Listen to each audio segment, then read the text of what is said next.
ঈশ্বর যদি আগে থেকেই জানে যে আজকে সন্ধ্যা ৬টার সময় তুমি কোন কাজটা করবা, এই কথার অর্থ কি?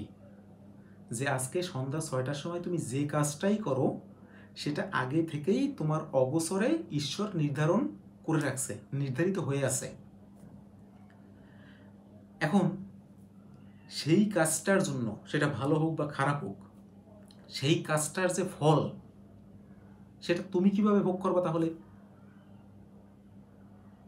সেটা পাপ হতে পারে, পুণ্য হতে পারে, লাভ হতে পারে, লোকসান হতে পারে, যেটাই হোক সেটার দাবিদার তুমি কিভাবে হও বা তোমার উপরে কিভাবে বর্তায়। এই পুরো বিশ্ব যদি ঈশ্বরের কন্ট্রোলে থাকে, ঈশ্বর যদি পুরোপুরি কন্ট্রোলার হয়ে থাকে, তাহলে বাকি যে জীবজন্তু জানোয়ার যারা আছে এরা কি স্বতন্ত্র না? বলে না যে ঈশ্বরের ইশারা ছাড়া একটা পাতাও নড়ে না। তার মানে কি সব তার কন্ট্রোলে, মানুষও তার কন্ট্রোলে। আর কন্ট্রোলে থাকার অর্থ কি? যে স্বতন্ত্র না, মানুষ স্বতন্ত্র না। আর স্বতন্ত্র না এই কথার অর্থ কি? যে সে তার নিজের ইচ্ছায় কোনো কাজ করতে পারে না। এখন যদি নিজের ইচ্ছায় সে কোনো কাজ করতেই না পারে, তাহলে তার যে কৃতকর্ম, যে কাজগুলো সে করে, তার ফল সেটা তার উপরে কীভাবে বর্তায়? লাভ লোকসান পাপ পুণ্য সেটা তার উপরে কীভাবে বর্তায়? তাহলে তো সেই যে বিখ্যাত বাণী, যেমন কর্ম তেমন ফল, বা এই যে কর্ম করে যাও ফলের আশা করো না, ফল অবশ্যই পাবা, এইসব লাইনের তো কোনো ভ্যালু থাকে না তাহলে।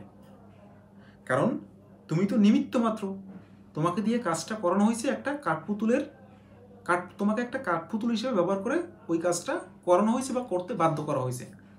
তাহলে সেই যে কাজটার ফল সেটা তোমার উপরে কিভাবে আসে? আসতে পারে? পারে না। এখন এই প্রশ্নগুলোর উত্তর কে দিবে? কেউ দিবে না। কারণ তুমি যদি কোনো সাধু সন্ন্যাসীর কাছে যাও বা একদম ধার্মিক ব্যক্তি যারা আছে, তাহলে এই প্রশ্নের উত্তর তো দূরের কথা, তারা অন্য কিছুই তোমাকে শুনাই দেবে। চিন্তা করতে হয়, চিন্তা করে দেখো, প্রশ্নের উত্তর হয়তো নিজের ভেতর থেকে বের হইলেও বের হতে পারে, তবে প্রশ্ন করাটা জরুরি। আর এই হিন্দু ধর্ম হচ্ছে, আমি বলি হিন্দু ধর্মকে একটা ডেমোক্রেটিক রিলিজন, গণতান্ত্রিক ধর্ম, যেখানে সবার অধিকার আছে প্রশ্ন করার। তুমি যদি প্রশ্নই না করো তাহলে নতুন কিছু বের হবে না। আর যদি নতুন কিছু না বের হয় তাহলে তোমার ধর্ম মনে হবে একদম পুরনো সেই আদিকালের ধর্ম, 3000, 4000, 10,000 বছর আগের যে ধর্ম সেরকমই মনে হবে, নতুন কিছু নাই। এই জন্য হিন্দু ধর্ম হচ্ছে ডেমোক্রেটিক ধর্ম। হিন্দু ধর্ম হচ্ছে